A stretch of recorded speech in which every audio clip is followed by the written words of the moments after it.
Okay, guys, we'll see if this is working. Man, come on. Ha! All right. This is my new rope. God dang, man. What is going on? You know what it is? It's like a windstorm, and it's wreaking havoc on my stuff. It's like I drained my tub. It's just completely destroyed my hot tub cover, and it's slamming the back door even though it was locked. I'm trying to get in. Okay, testing system is good. It should be into verbose mode. I don't want it to go to loading from disk.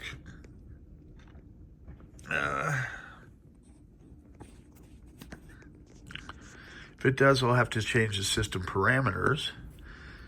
It's thinking about it because it's got the new ROM version in, so I might actually have to. Yeah, that's right. Because we've got the new, let's see if it's going to say V74. So I'm going to go P for parameters. This is exciting. Okay, we'll change that to SD. DRAM, yes. System, yes. Sound out, I do the yes. SCSI tests, I like to do yes. Loop key press, no. Verbose test mode, yes.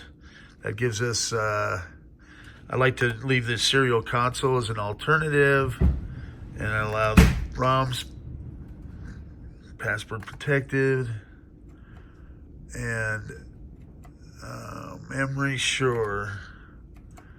And we're gonna power down,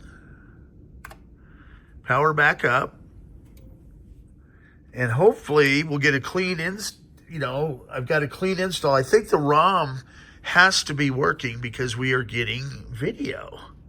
And if it wasn't, it'd just be blank.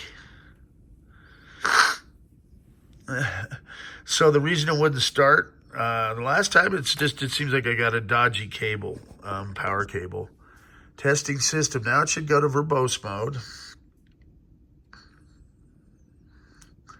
So I've successfully configured a ROM burner, which is also going to let me update my black hole pinball machine.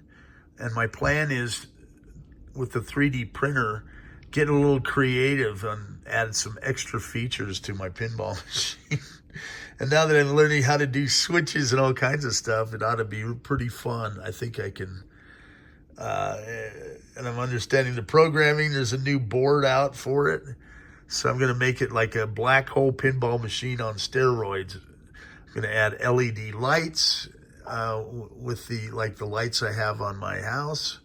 And let's see now, are we getting the V74? It should kick over right after this, and we should see it.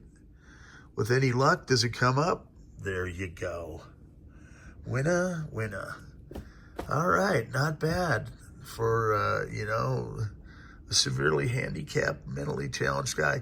And this is on Sean's Turbo Cube Dimension. Sean, hey, this is one of the last things I wanted to do because now you have a dual compatible Turbo Cube Dimension.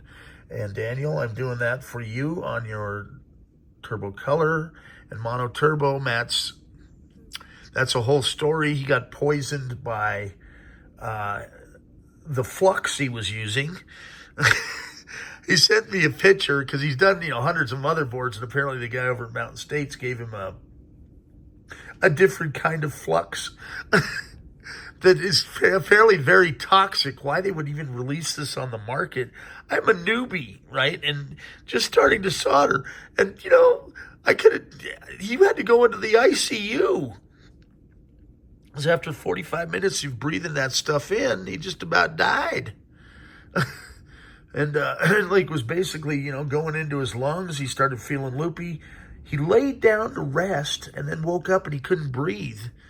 And then he put two and two together, and, it was the flux. He sends me this photo, and I was like, dude, I think you might have been able to tell by the giant skull and crossbones on it and the bubbly-looking goob coming out that looks like radioactive material. But what... He's like, yeah, he's just done so many boards, you don't even think twice. You just open it up, and it was just sat the right way on his desk to where he didn't see that it was noxious fumes. And so I'll make a little video on that, because he's probably not the only one. There's probably been deaths associated with this stuff. And it says you can die from breathing these fumes. So why would you create a solder flux that would do that? I mean, what is the reasoning? How do some of these products even make it onto the market? So we're kind of in the penalty box here, but this has nothing to do with the ROM chip, I can assure you. So what it's doing is going through and checking the disk integrity of our 2 gig partitions. This is kind of, I got 2 of them on this one. Normally I have 6. So it shouldn't take too long.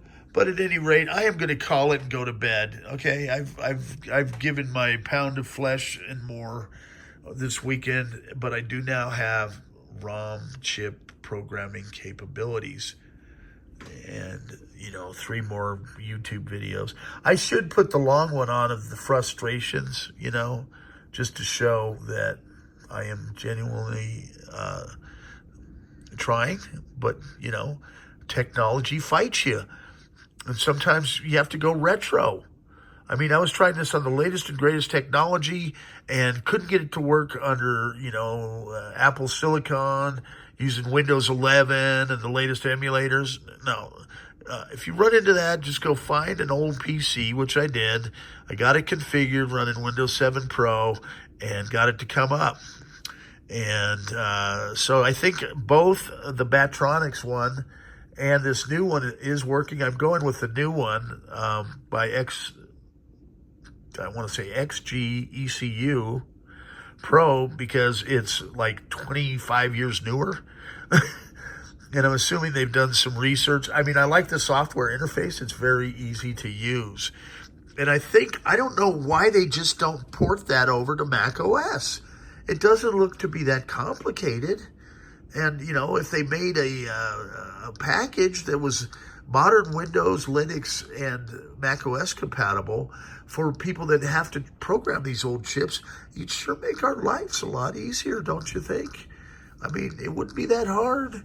I bet you if you crowdsourced it, we could probably get that thing done with a couple of the geniuses I know. They probably, make mincemeat out of it in a day if they got teamed up on, just assign different modules, kind of like Linus Torvalds, That's cool that I just listening and learning that he was the guy that founded GitHub along with Linux. And so, as a repository for people to get together and work on open source collaborations. So this is kind of one of our Achilles heels. And what I see here too that's good is the 128 meg. So we are using EDO RAM on this one. I found some EDO RAM that is compatible, which is huge. And it was gold EDO chips.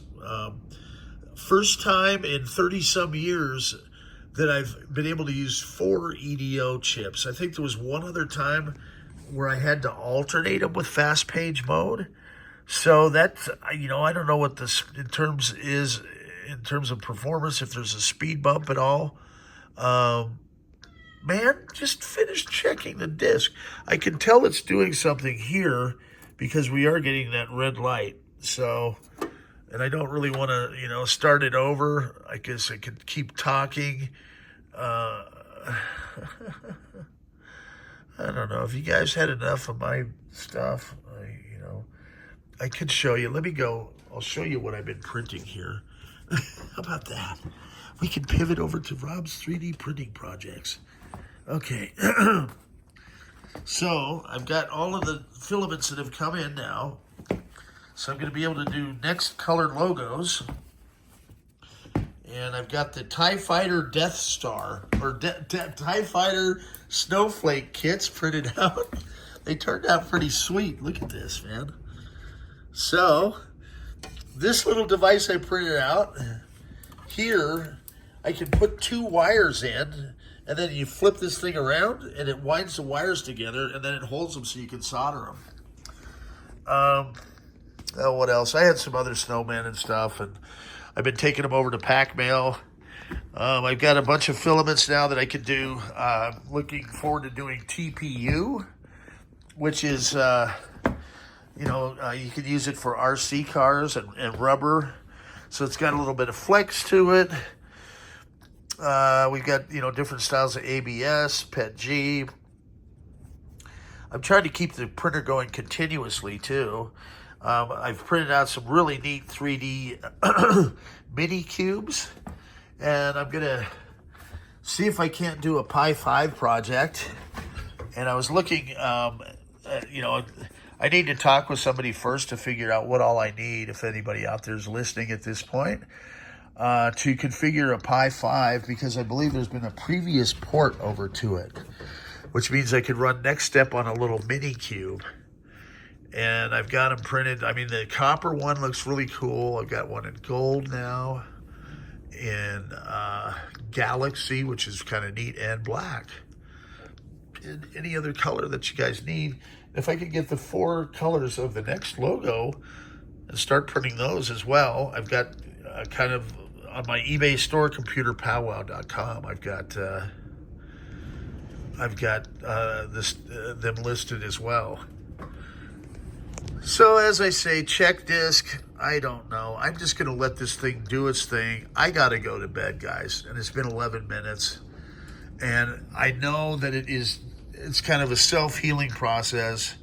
I don't really want to shut it down, and I guess I could and just rewrite the card. Maybe that's what I'll do, just for my sanity at this point. Because it's just been, I'm talking about, it took me a week. It should have taken like 30 minutes at the most to do this, and they just made it impossible for most mere mortals like myself to get this stuff going to where you can just simply burn ROM chips on modern hardware. So the key there, if you ever get in this position, go find an old PC mid-2000s and you're in business. Great. So have a good evening. Stay tuned. More fun stuff and calamity coming from the black hole. And here's a little reindeer guy. He's looking pretty good.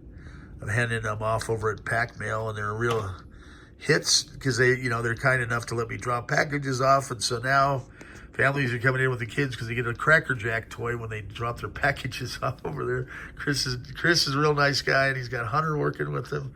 She's nice. And all right, Bella says we're going to bed, huh, Bella? Okay. Yep. Adios.